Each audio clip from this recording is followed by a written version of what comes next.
shortly before dawn at Zündel's Cabbagetown home.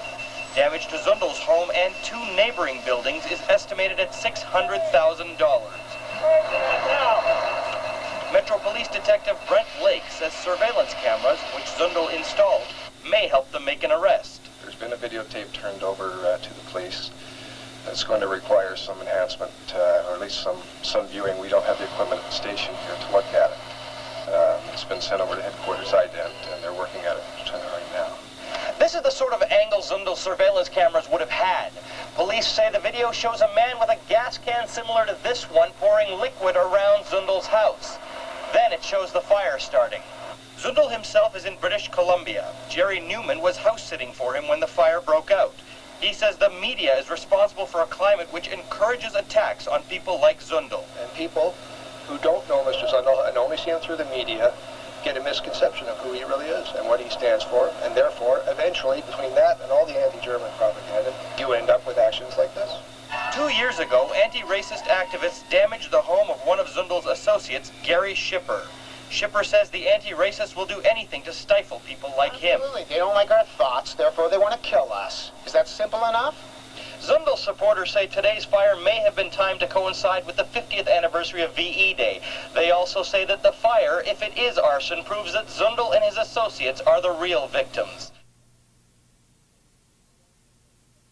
There seems to be a concentration on trying to get something on us on this side, and yet we as an organization or Mr. Zündel have never been really convicted or found to have violated someone else's rights. This man hanging an anti-Nazi poster applauded the fire, suggesting it was no coincidence this happened during the 50th anniversary of the defeat of Hitler's German forces. There's a great poster of a bunch of weeds and the little flowering tops are swastikas, and it says, "Pull them up now before they take root," and I think that's the whole idea of it. But this is violence. Against property. That's okay.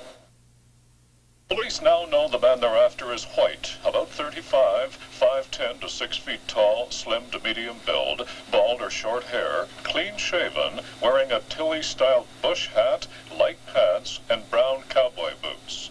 Today, crews are at work clearing the debris away from the burned-out home. Because of the possibility of an international connection, one police officer described this arson as an act of terrorism.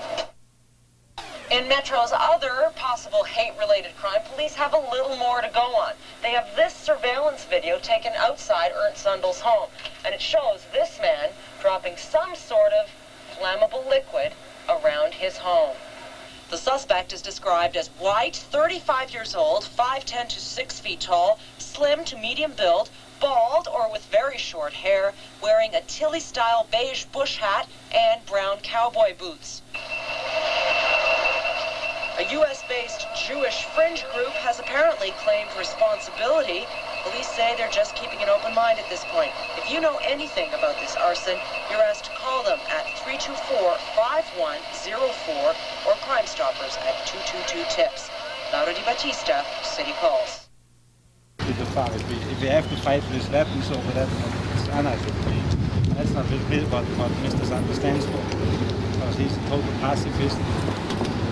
And he tries to defend his homeland, Germany. That's all there is to it. It looks like lots of people don't like it, they don't have enough words to fight it back, so they have to use means like that.